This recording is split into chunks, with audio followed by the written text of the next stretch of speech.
a long afternoon in council. Welcome to our lecture this evening. Just to read the minutes of the last meeting. So our last meeting was held here in the rooms of the Society of Antiquaries on 11th of February 2026. Dr. Rob Dinnis presented a paper on the evidence for early Homo sapiens in Britain, historical review and new opportunities.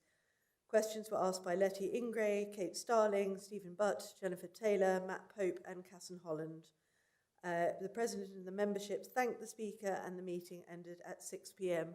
Are you all content that I sign as a record of a correctly held meeting? I shall do that. Okay, I'll do that momentarily. Just to let you know as well that we do have our usual table of Royal Archaeological Institute goodies over there for you if you are interested. We have a new offer this evening, which is some limited edition postcards. They show the excavation of Breach Downs near Canterbury in 1844 from the very first summer meeting of the Royal Archaeological Institute. So I encourage you to check out the merch, as they say. And it gives me enormous pleasure to welcome our speaker for this evening, who is Tony Wilmott. So I've turned away as I said that, which is exactly what I'm not supposed to do. So we're really delighted to have Tony here this evening to speak with us, welcoming you all in the room and also online. Tony has a long history of working with English heritage and historic England with a focus on Roman and early medieval archaeology. So I'm really looking forward to hearing a talk this evening about a small town on Hadrian's Wall, the Extramural settlements and Bathhouse at Birdoswald. So I hope we'll all give Tony a very warm welcome and we're looking forward to hearing your paper. Thank you. Well, thank you, and thank you for inviting me to come and talk to you this evening about a site that has taken up a great deal of my attention actually for the last 37 years. I was first employed by English Heritage in 1987 on a 4-year contract to do an excavation on Hadrian's Wall. That 4-year contract turned into 37. And it wasn't all at Birdoswald, but an awful lot of it was.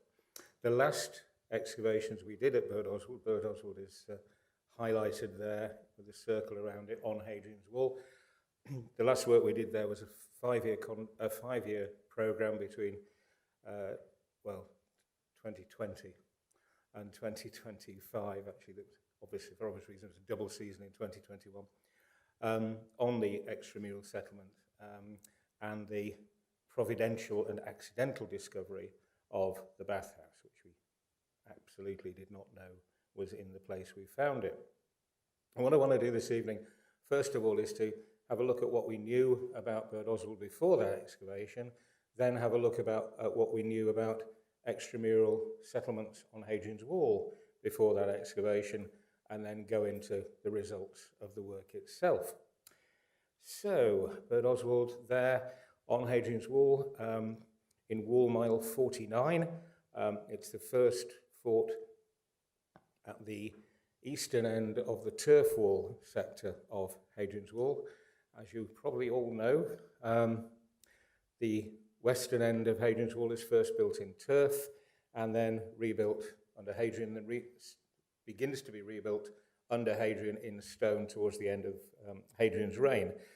Birdoswald is the only place where the stone wall was not put directly on top of the line of the turf wall. So it's no accident that the turf wall was discovered in this sector by Francis Haverfield in 1896.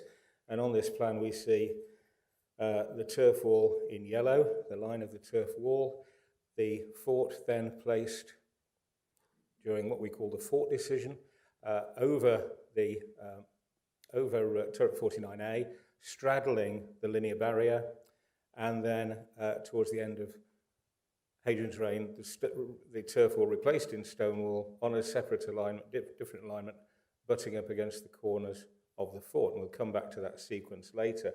The fort cemetery here in orange, the sort of creamy coloured area around the fort is the extramural area as revealed by geophysics, and we'll come to that shortly as well. So to look at that from a landscape basis, here's the fort, here's the landscape, the fort here, obviously standard playing card shape, the line of the turf wall across which it was laid, and then the line of the stone wall along the modern road later.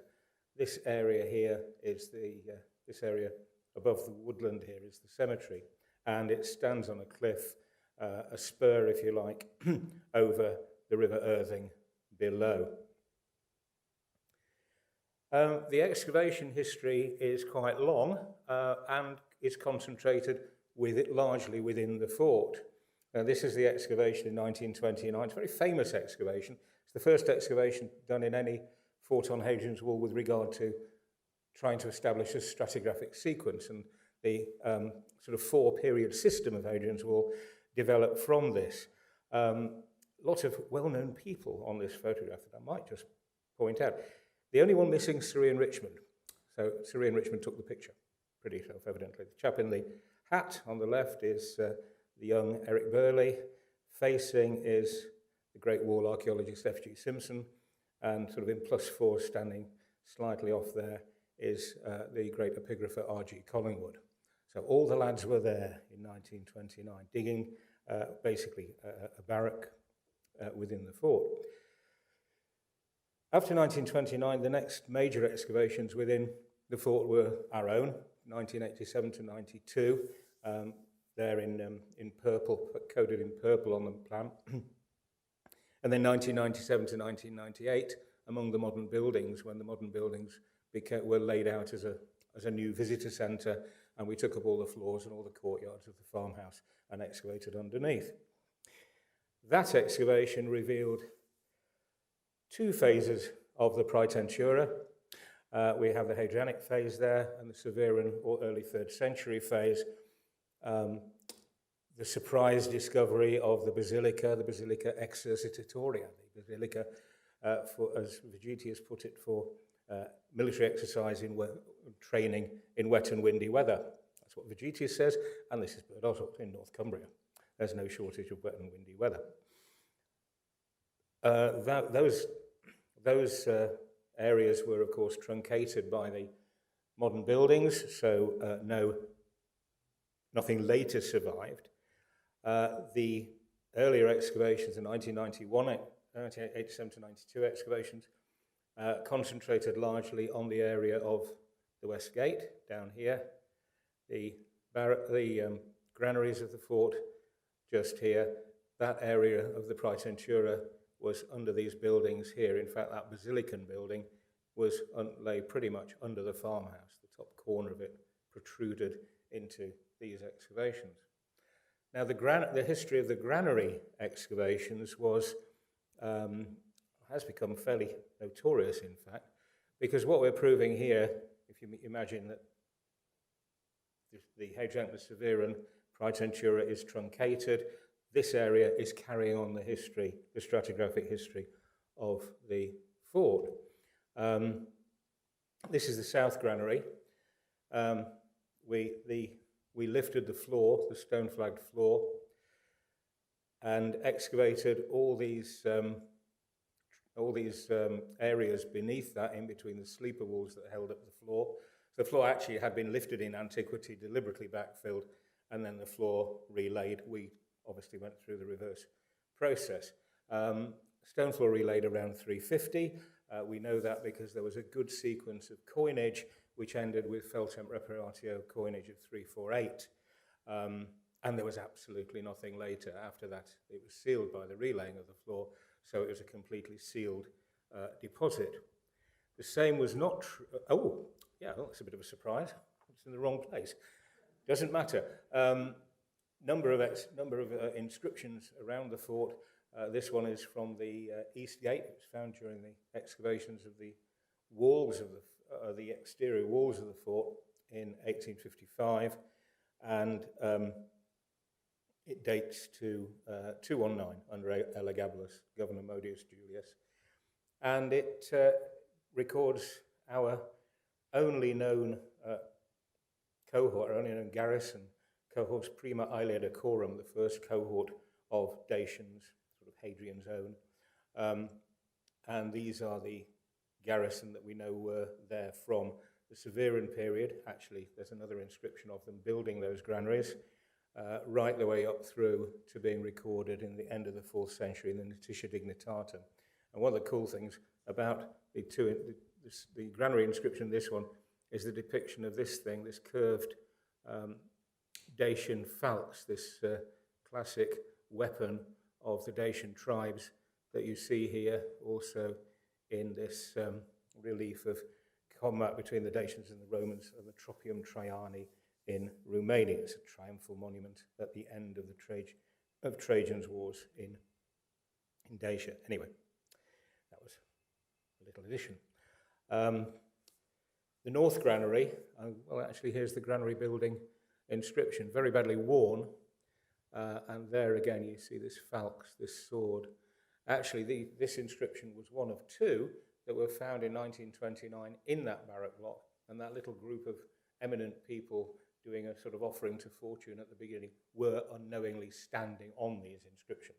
When R.G. Collingwood, the epigrapher, went off home, they were lifted, turned over. Eric Burley went down to the post office in Gills and sent a telegram with the first readings of the inscription down to Collingwood, and it got to Oxford before Collingwood did on the train.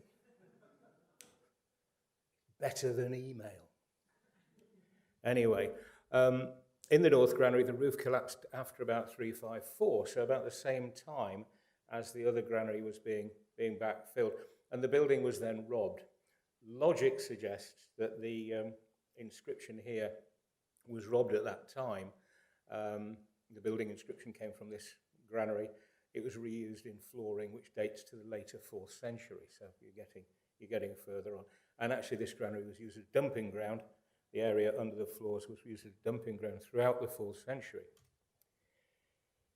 But then we switch back to the South Granary, where we have fragmentary reflooring above the relayed flags, interleaved with little bands of occupation material, and culminating in some fragmentary stone hearths that you see there at the west end, around which are high-quality finds, including the latest coin from the site, a very worn silver Theodosian coin of 388 to 395, and this lovely golden glass earring of the 4th century, late 4th century.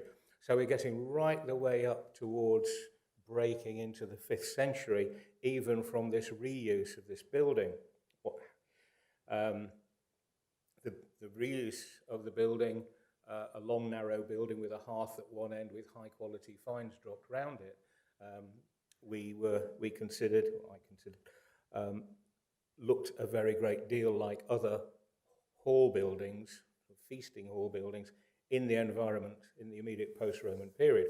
The idea was, well, just because it's in a Roman fort doesn't mean that kind of social milieu is creeping into the Roman fort, and it becomes one of the many fortified places within the environment around, including things like refortified hill forts and that kind of thing. But that wasn't the end of the story. In fact, there are two further phases after this of timber building. First of all, the North Granary was rebuilt in timber on the same lines, and then we had this, the people in the white T-shirts are standing on the positions of post pads of a surface-built timber building, which is the third phase in this sequence. So you go from the reuse of the South Granary with the high-quality finds and the worn late 4th century coin around the hearth, then to a rebuilding of the North Granary on those lines there, and then to the construction of a major timber building on top of the collapse and the roads of the fort. You can't date this. We had no datable material. It was dead reckoning how long that hall could be occupied before it went out of use, then how long two effectively surface-built timber buildings could have, in succession, could have been used.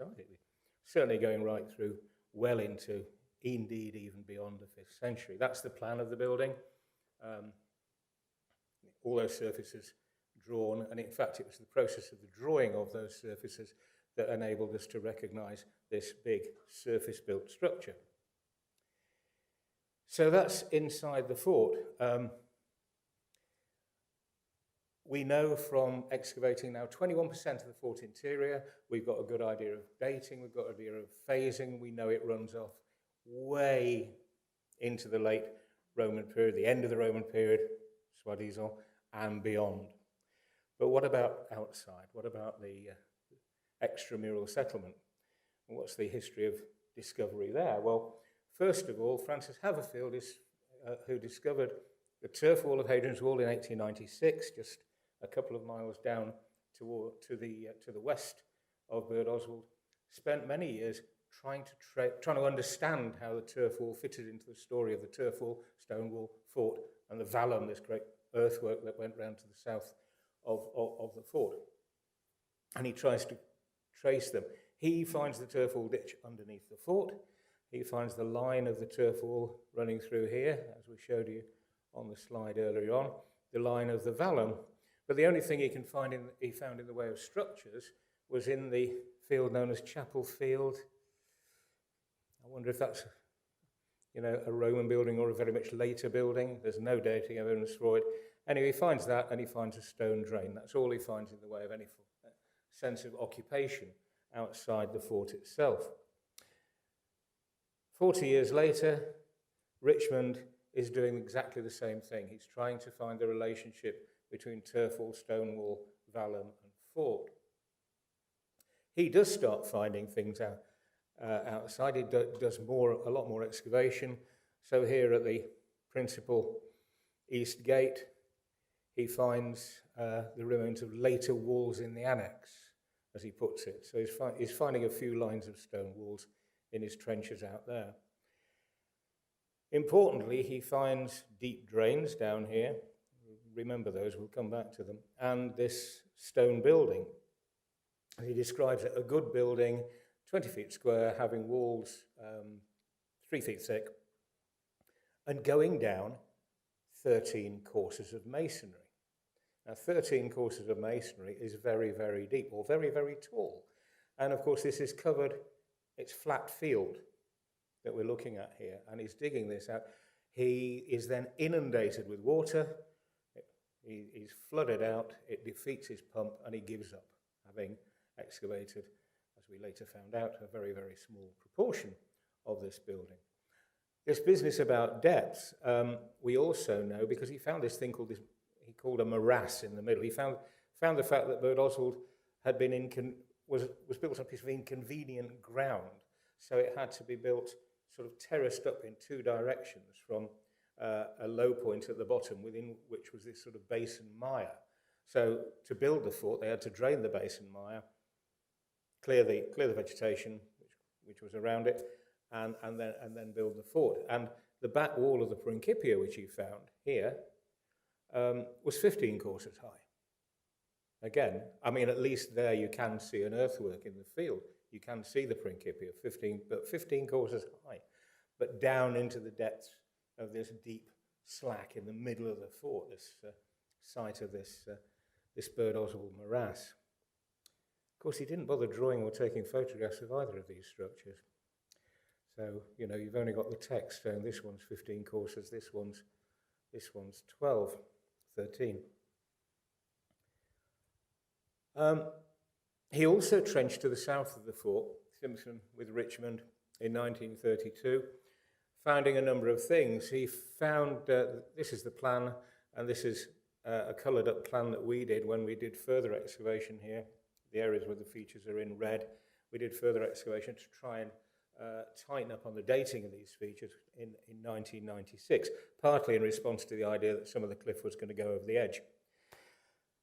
And we found that these, shown in green, these ditches, parallel sort of polygonal ditches cutting off part of the spur end, that these were actually pre-fort enclosures, and right in the bottom of the silt of these ditches was Roman tent leather. In fact, it was the first Roman tent leather ever identified in the Roman Empire, published in 1936 in the Transactions of the Cumberland and Westland Antiquarian and Archaeological Society by James McIntyre. We found some more, which was nice. The vallum, the great ditch that goes around the south of Hadrian's Wall, diverted, as at all forts around the south side of Birdoswald, and they've found the first of these vallum crossings, these deliberately built causeways going over the vallum at the fort gates and built in masonry. The best known one, the only one you can see today, is at the fort at Benwell, just outside Newcastle, and there the triple fort ditches cut the filling of the vallum. We really established this phasing. It wasn't the phasing that Richmond thought he'd got. We really did put the proper interpretation on this. And then finally you have these rectangular enclosures and timber slot buildings which cut the backfilling of the middle one of the three concentric fort ditches, which in turn cut the vallum. So we've got those four phases. Now that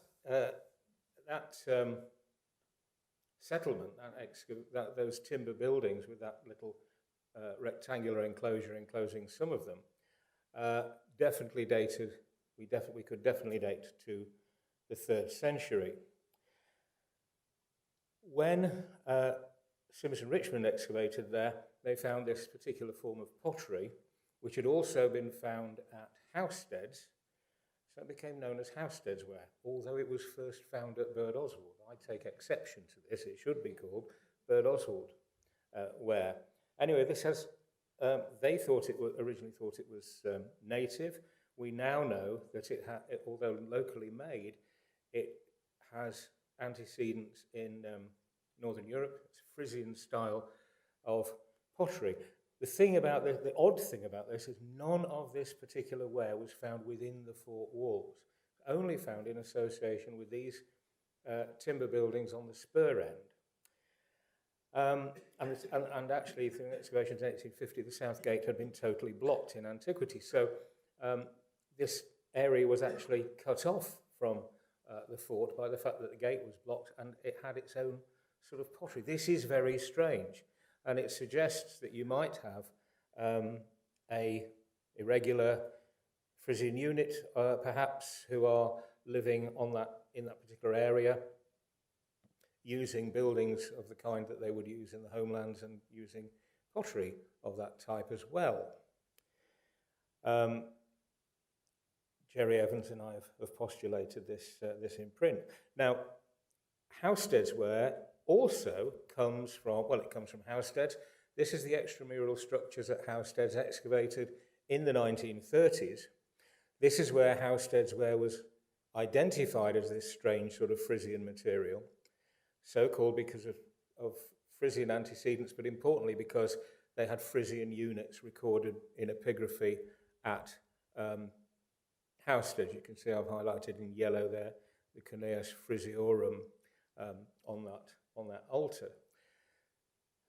And it's associated with buildings excavated within the extramural settlement. These are the only buildings excavated within the extramural settlement. The work has been published. The stratified coin sequence ends around AD 280. There's nothing later than AD 280. When you consider again that the fort, like Birdoswald, is occupied considerably later than that, up to the end of the Roman period, which I always put in inverted commas.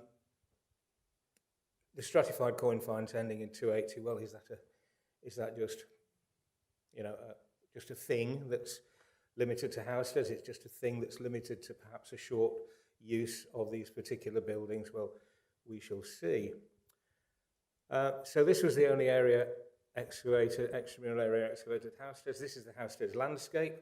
The extramural area I've highlighted in red, or the excavated area. You can see just how much more of it. It's a huge settlement.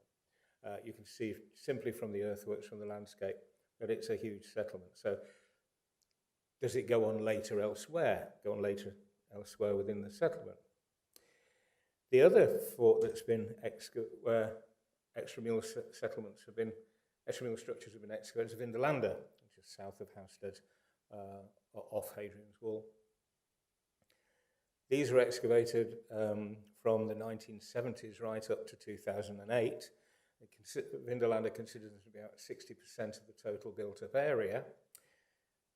Yet again, the stratified coin finds end around AD 280, and yet again, the recent work by Andrew Burley carrying on with excavation of Stone Fort 2 definitely continues an occupation like Birdoswald into the 5th.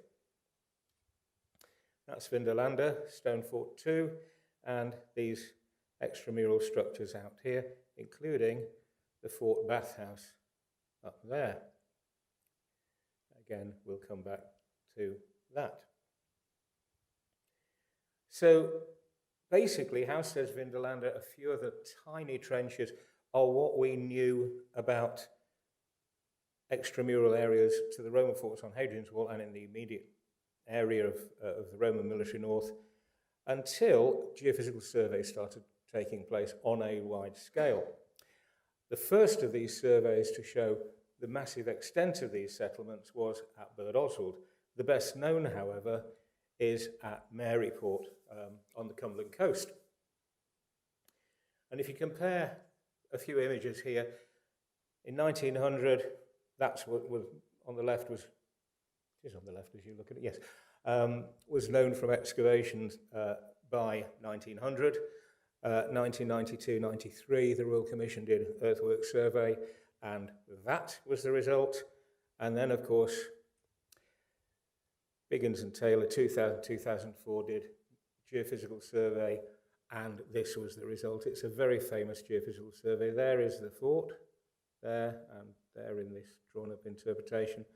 A road running back from the fort, a major road, with buildings on either side of it, the road running off up north from the fort, and other structures and things around about.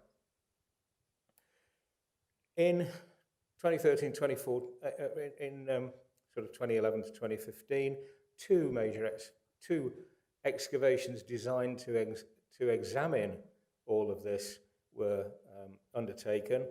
One by Oxford Archaeology North, that's the red box there, within the built-up area along the road, and the other by Newcastle University, 2011 to 2015, on a site where in the 1880s pits had been found from which 27 Roman altars had been recovered.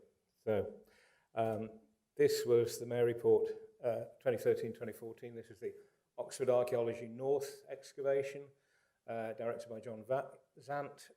This is the excavated strip building. Well, the one of which they got the complete plan. The other one adjacent to it, they also got a plan. These are strip buildings are simply buildings that are long, narrow, and have the short frontage on the road. The final demolition and find sequence, guess when it ends? Well, here we are again. No coins, no finds dating till after about AD 280. It's starting to look like a pattern. I couldn't resist putting in some images of the excavations by Newcastle University, directed by Ian Haynes and myself. These two excavated religious buildings, a circular, we must call it a temple, and a classical temple, tetrastyle facade classical temple, which is fairly rare up there, and also the famous altar pits, these pits from which these 27 altars were recovered in 1887, and re-excavated them, and we found the only one that the Victorians missed. That's my altar. So you know, and again, this is a different sort of site. It's not the domestic occupation, but there's nothing unless you say these altars which were placed in the pit as hardcore to support the posts of post-Roman timber buildings. You have to say that's going on later, but it's a special place, a religious site on a hill above the main occupied area, and it's Zant's excavation down below that really fills our pattern. You're starting to wonder if I'm ever going to come back to Birdoswald, I'm sure. This is Biggins and Taylor's first of these big geophysical surveys, and this is Birdoswald. You see here the fort in the middle, a road again going off in each direction from the east and west gates. A large sort of what looked like a large open area here, almost like a marketplace flanked by buildings, and an awful lot of geophysical noise, very, very busy up against the east wall of the fort, which is the sheltered side. And this is Biggins and Taylor's interpretation. Again, the fort in the middle, that open area on that side, lots and lots of noise going on here. So in 2020, we were going to go with COVID, so we ended up going in 2021. We were deciding where we were going to go to sample this massive area, effectively. And we decided that what we needed to do was to look both to the east, to the west, and to the north. There's stuff here north of the linear barrier. A lot of people, when they visit the site, say, "Oh, isn't that in Barbaricum? Isn't that when, you know, where the barbarians are?" You have to remind them, you know, that the frontier here is not a line, it's a zone. So having occupation to the north of the linear barrier around the fort, particularly when you've got a limited amount of area around the fort because of that, because it's on that river cliff, it's not really a problem. What had been done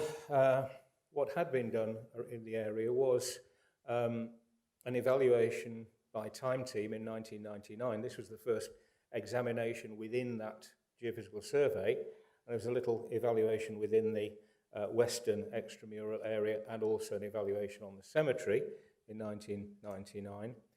And then 10 years later, 2009, the cliff below the cemetery collapsed. Catastrophic cliffs collapse, causing us to go to the cemetery and basically excavate what was in short and medium term threat on the edge of the cemetery. And 62 excavated cremation deposits in various forms, stone-lined kists. This one, a wooden box. You can see the nails there for the wooden box, and very few pots. Most of these were just simply pits. I think there were 12 urn burials and something like 70% were just pits containing cremated material. The most interesting one, however, was a female urn cremation, which included objects linked to a small piece of chainmail in the base of the pot. So there's a pot, definitely a female, from the bits of the relevant bits of cremated bone were present to say it was a female. You can see the rings of the chainmail here on the X-ray, and little things linked to it. The only exact parallel to this, and I searched for 10 years to say, what on earth is this? I couldn't find anything along the frontiers of the Roman Empire until I encountered this Przeworsk culture of central Poland, where burial of females cremated in urns with bits of chainmail are common. So we're thinking that, and certainly our Polish colleagues are firmly of the belief that this is someone from the Przeworsk culture who has come across with the army to Britain. So we have our Time Team cemetery excavation up here, the Time Team evaluation, that spur evaluation down here with the timber buildings and the housesteads were 1996, and jointly Historic England and Newcastle University then set about the extramural project, which we did from 2021 in the end to 2024, looking at two areas here on the east side, including Richmond's good square building 13 courses deep, an area on the north and an area on the west.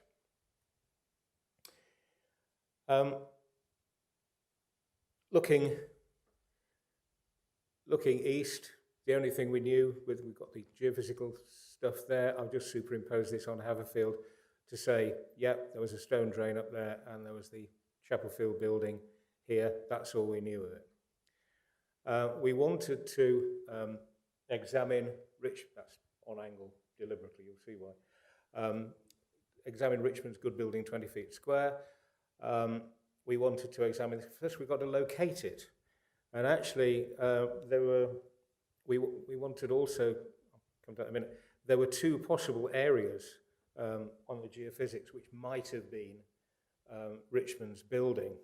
And in fact, the two publications of the geophysics hedged about which one was the correct place. So we did more geophysics, and we also measured from Richmond's published plan as well to hopefully get the right place. The other thing we wanted to, that's our area A, the other thing we wanted to do was to do exactly what they did at Maryport, in fact, and find one property on the main street that we could excavate for dating purposes and compare really with the Maryport example. So those were our areas, and these are our areas as an aerial photography. You'll see here that just about see that angle there. You'll see it on a later slide. That's the angle of Richmond's building. We are right on it, right on the corner, which shows that Richmond was a jolly good surveyor. So there's our area A, there's our area B, the principal east gate of the fort there, area D, north of the wall, up there beyond the woodland. And we'll deal first, I think, with area B. Now, the east gate was excavated in 1852, and it was shown that the north portal had been blocked. We don't know when the north portal was blocked, but our excavations on the west gate showed the blocking of the gate in the late 3rd century. What we found in area B was this very well preserved strip building, actually two strip buildings side by side. This building faced, if you imagine, no, don't imagine. There's the gate, so you have the double portal with the north portal unblocked, and then you've got the south portal. So the gate and the road are narrowed, basically. The well-preserved, the big building here, faced onto the narrowed road. So that building had to be built after the gate had been blocked, and this confirmed a mid-3rd century date. Mid-3rd century date for the blocking. The other building here faced onto the double portal. So this faced singly onto the the line of the single south portal, covering the line of the road as it came out to the north portal. We had subsidence here over the turf wall ditch, which of course was underneath the building at this point. Some nice domestic finds, including these two portable altars. The one on the right was portable, the one on the left was the size of 2 house bricks. They're only called portable, portable is as portable does. Nice, I put up that nice face pot as well. That subsidence you can just see in those flagstones over the turf wall ditch. And again, subsidence over the turf wall ditch just here. There's the building, and that's the stone wall of Hadrian's wall there. The turf wall goes under here. Now, it's long been wondered why on earth they moved the line of the wall north, and there's been various military suggestions as to why it was done. I think, or we think now, that it was simply done in order to gain more land to build a larger extramural settlement. Ideas of strategic alterations, I think, now we can lose. Pretty good building. I mean, that's just about 1 metre high on that back wall, and it's overlooking a lower terrace which backs onto the stone wall itself. And you find that's the Principi we talked about. That's the 15 course high wall of Richmond.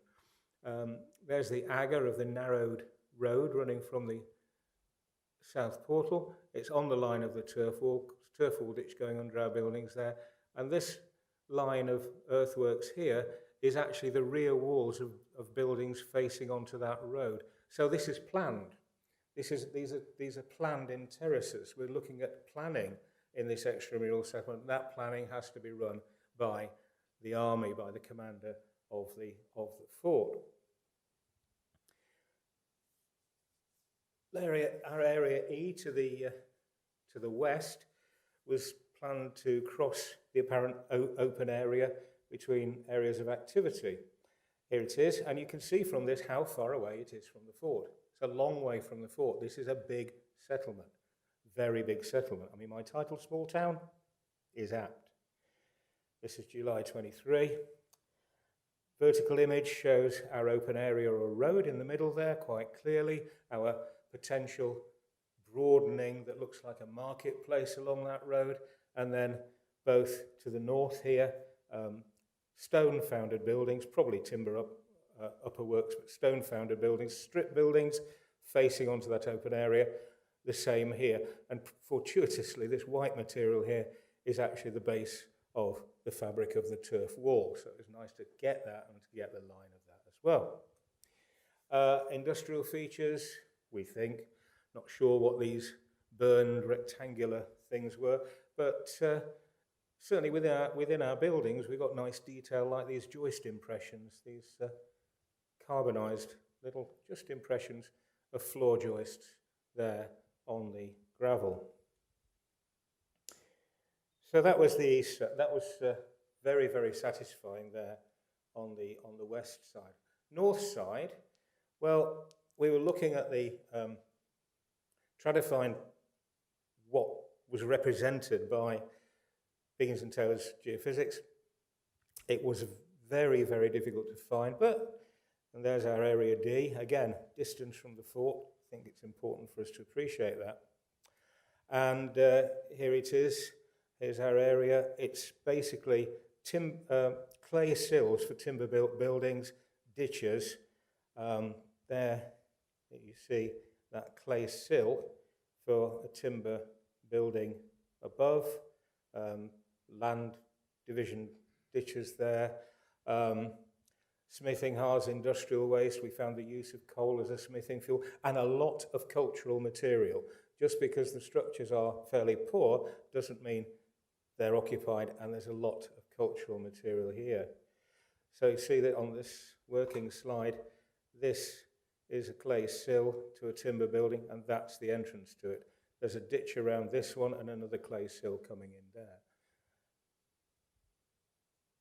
And again, and the plan of the ditches and clay sill buildings. And, you know, I said finds material, high quality finds. This beautiful silver ring with the intaglio intact came actually from the topsoil. You should have seen the metal detectorist face when he was going over the spoil heap and came up with that. But there's no doubt that it comes from activity in this area to the north. Various finds like this military shape and so on. We've got lead ceilings, we've got brooches, hairpins, the usual sort of stuff, but very, very good to have. And then we come to Area A, and this is the big one, really.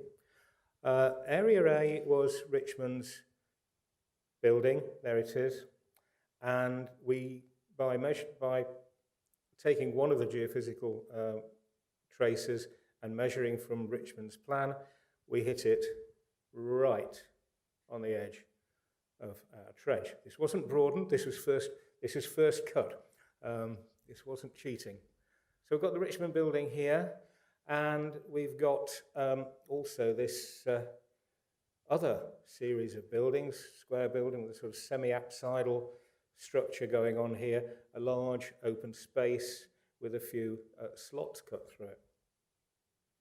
And you can see how, you know, if this is 13 courses high Syrian, we've got a lot of digging to do. And actually that hole there, this is the first season, we're getting down into Richmond's material. I think we got down to the 8th course before we stopped in 2021, so obviously we carried on. Where the star is there, we found something of great interest. Where the star was, we found this. Now this, lying on its side, just reused in that position, is a bench support. And it's a bench support exactly like those that appear in Roman bathhouses at Chester's, where there's one there still in situ. If you visit Chester's underneath those famous niches, it's still there.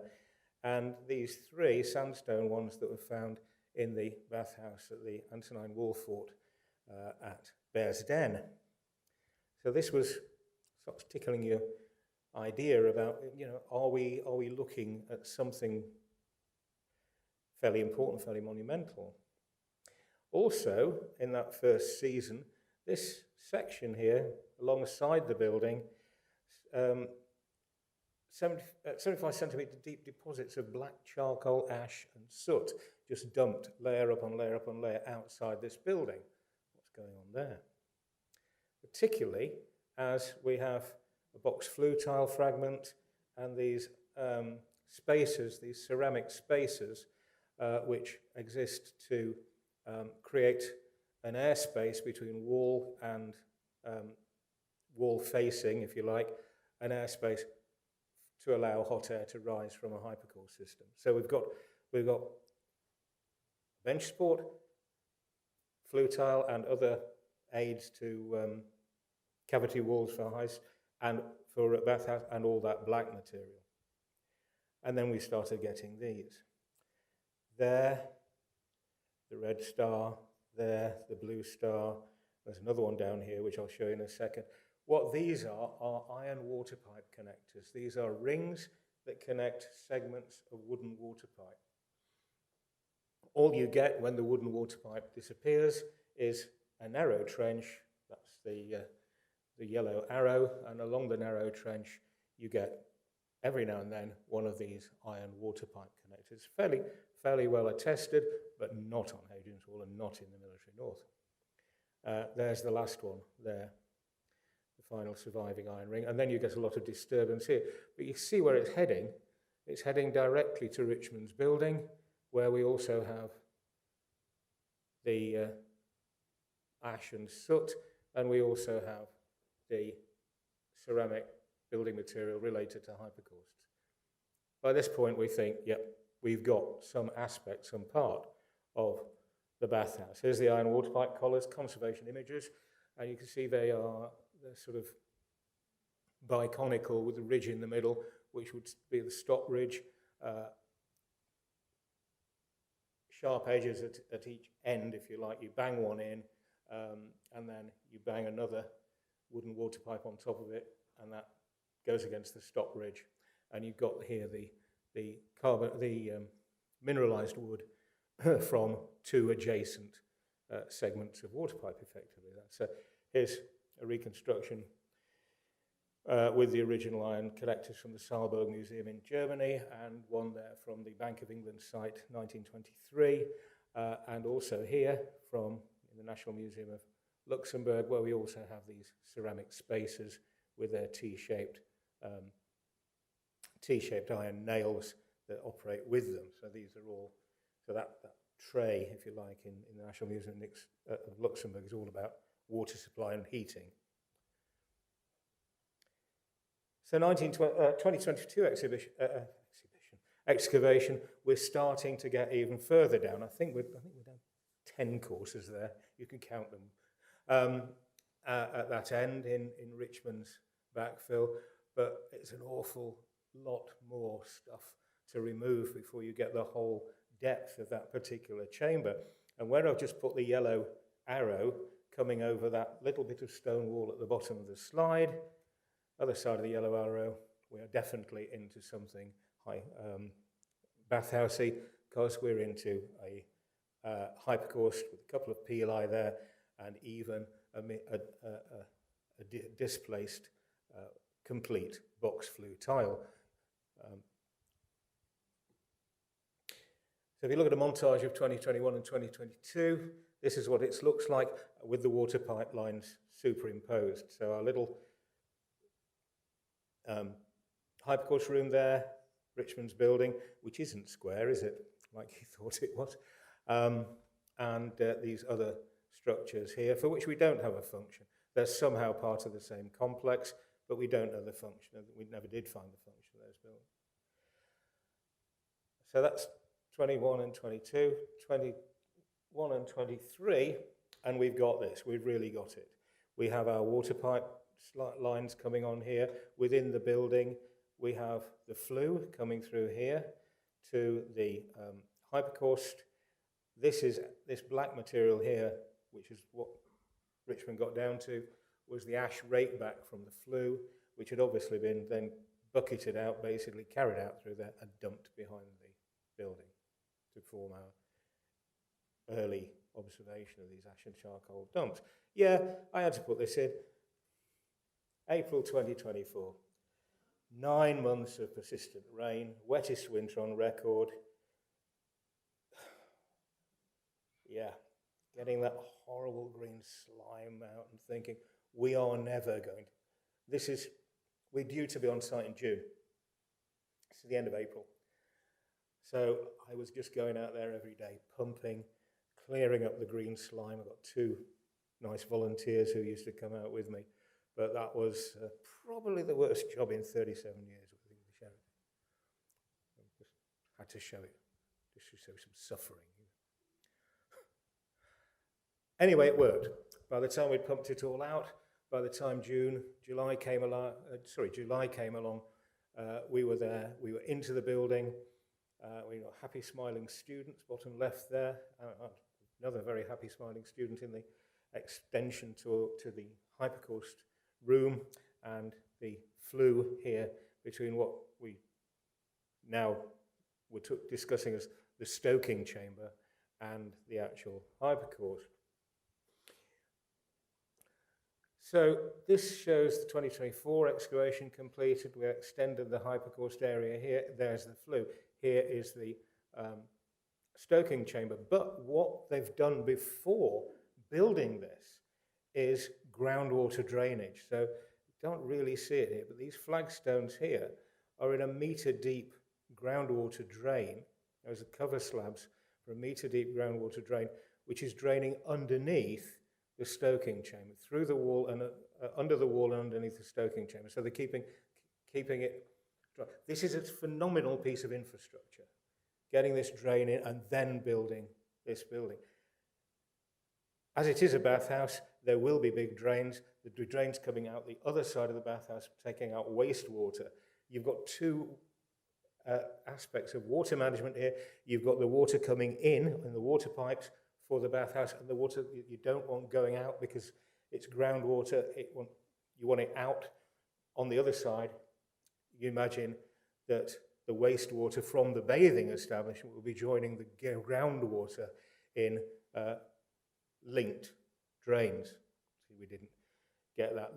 This would be a huge exercise in archaeology to find anything like that. So this is the Hadrianic ground surface. There goes this metre deep groundwater drain going back into the building underneath the side, and actually that bit of wall has collapsed into it, and then under the floor of the bathhouse. Again, the drain coming in, going out. So where is the water coming into the bathhouse? This is a big question. I've read a lot of bathhouse-related literature. It never says where the water actually comes in. The exterior ground level, Hadrianic ground level, is there. 1, 2, 3, 4, 5, 6. The bottom 7 courses of Richmond's 12, and actually our 14, were subground. So to build this bathhouse, they've got the subground drainage. Then they're digging a hole 7 courses deep, revetting it, and revetting it with stone, creating the building, which is a sunken featured building, 7 courses deep, over a drain which is even below that. This is phenomenal engineering. This void here, this curious thing here, this is actually where the water comes in.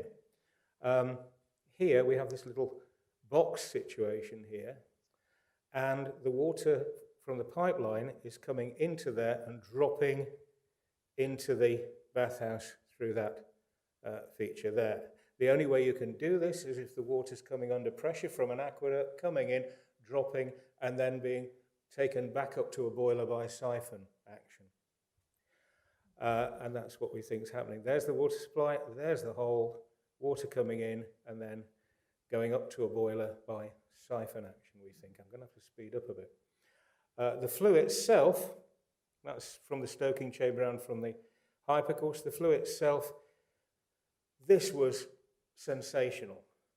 The 3 iron fire bars over the flue, 1.15 metres long, 150 millimetres square in section. These are massive, and they are sitting there. These are what support the boiler, and particularly the thing called the testudo, which I might talk about in a minute. I will talk about in a minute. But these bars on any Roman bathhouse throughout the empire, I have not found any that have been found previously in situ anywhere, on any class of bathhouse anywhere, apart from one recorded in situ in the 19th century in the Stabian baths in Pompeii, and that's it. Others have been found ex situ in Corbridge and Catterick, and in Chedworth Villa. And in certain German sites, they've been found kicking around in bits, usually in bathhouses, but never in situ. In Corbridge, this one was found in 1909, sitting upright in a furnace. They're made of iron blooms, basically welded together. And these were found in an iron furnace next to a small bathhouse. So the idea here, possibly that these bars were fabricated on site for installation into the flue like that. So got the steps to access the boiler there, the arch, the floor, the fire bars through there. Same situation, steps, flue at Vindolanda, steps, flue at the Forum Bath in Pompeii. They're all the same. When I found these bits of fire images, I didn't know they did that. But if you support what you're supporting here is the thing called testudo. This is what's sitting on our fire bars. This is a semi-cylindrical metal object which is over the fire bars. It's closed at the stoking end, but open at the other end and open to the hot bath. And what happens here is the water in the hot bath, which is supplied by the boiler, recirculates up the testudo over the fire and comes back again and keeps your bathwater hot. Good, isn't it? And this working bathhouse reconstruction at Carnuntum in Austria, here we have it, the boiler on top, steps, the furnace arch, the closed end of the testudo there, and the furnace door there. So they've reconstructed, and this is a working bathhouse, a working replica bathhouse. There's the shaft allowing the water into the bathhouse. And there's the outlet, so it's coming in there and then out there.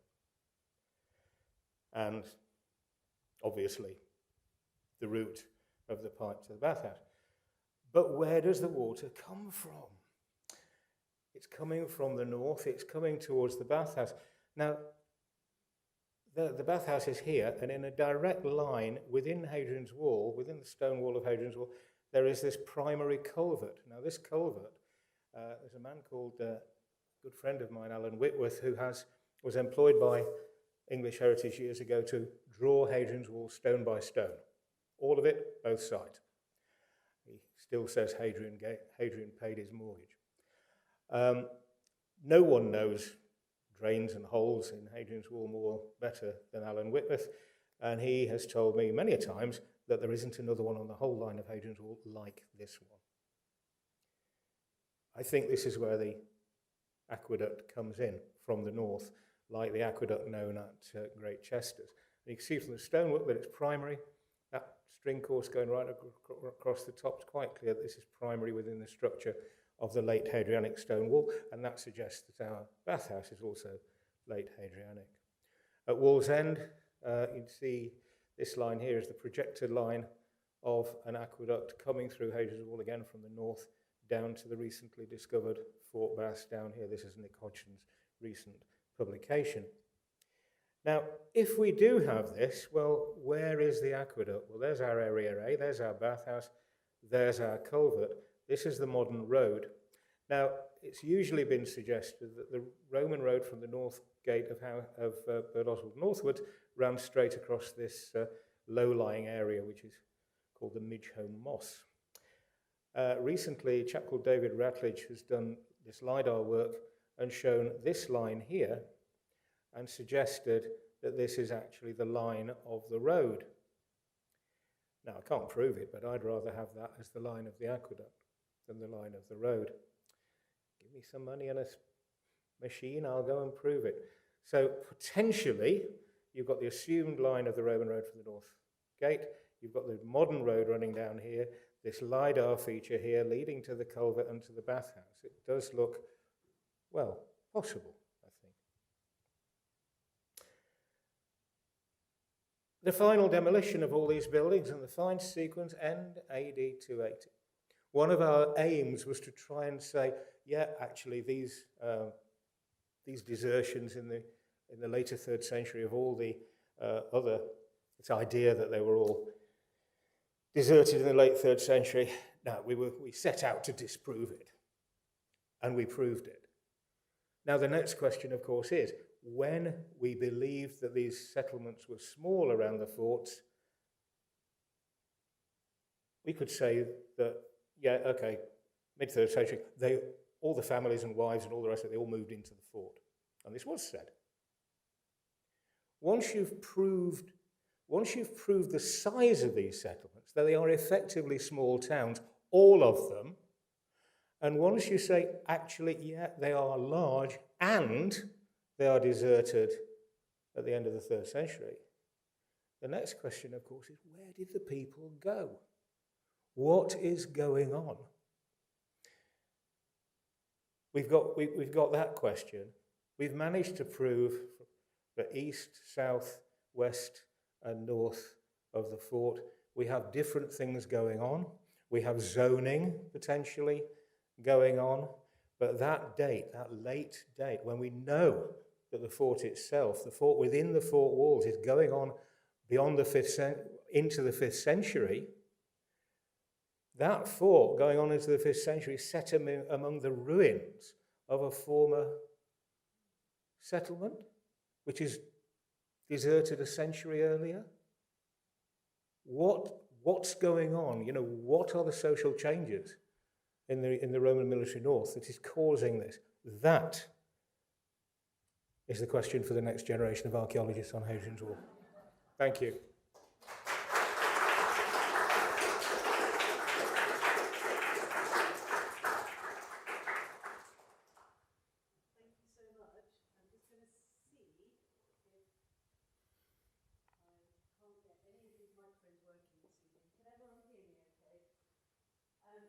Do you want to use this one? Yes, I will come there, but it's just if there was any questions from the audience. Oh, yeah. Thank you so much, Tony. That was really brilliant. Lots of amazing photos of beautiful excavations, apart from anything else.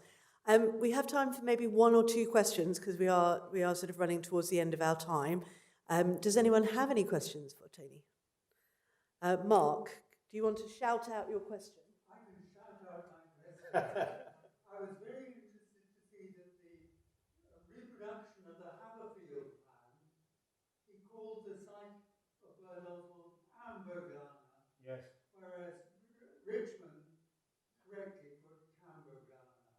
Yeah. But I would like to know partly what the name Camberglana actually means for the derivation, which I don't know.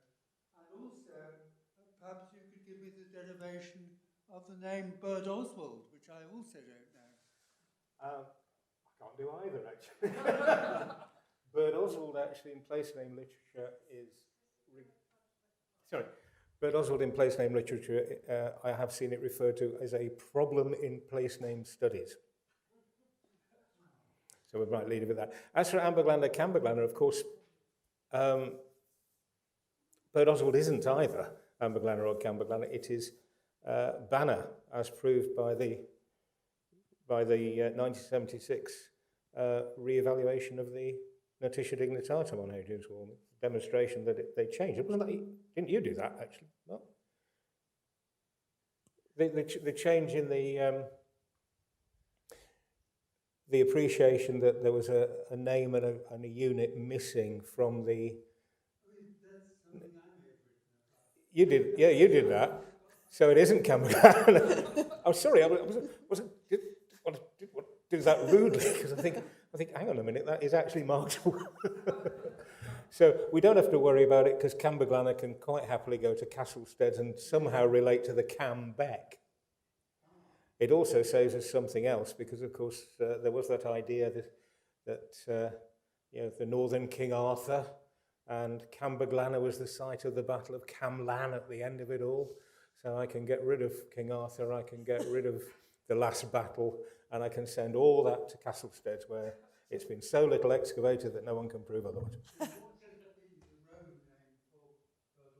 Banna. B-A-N-N-A. There's...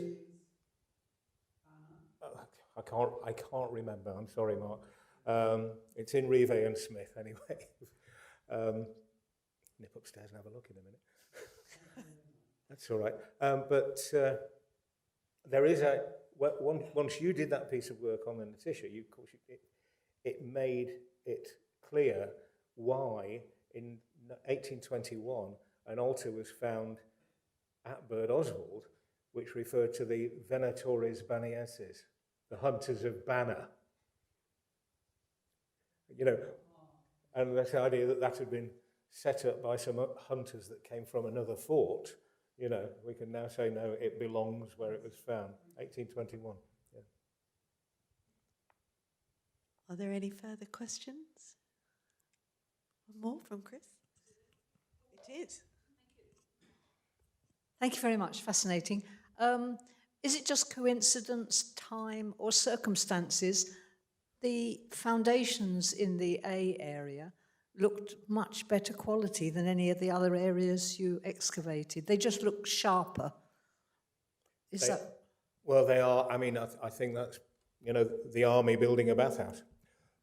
Quite simply, a lot of the other buildings wouldn't be. They're not official buildings built strictly by the army, and I think no, and of course you've got to cope with the engineering in that building as well. You've got to build it right, or the engineering might not work. And in fact, that little subsidence over the subground drain, I don't think that did it any good, because there's no evidence actually of the bathhouse lasting after the end of the 3rd century either. Not just the rest of the settlement, but the bathhouse too. I mean, there's not even any the stuff that filled in that stoking chamber. It contained residual finds material, but nothing 4th century at all in it. It's really weird. Okay, I think we will draw this evening's questions to a close, if that's okay, but I think we should just show our appreciation once more for a fantastic talk.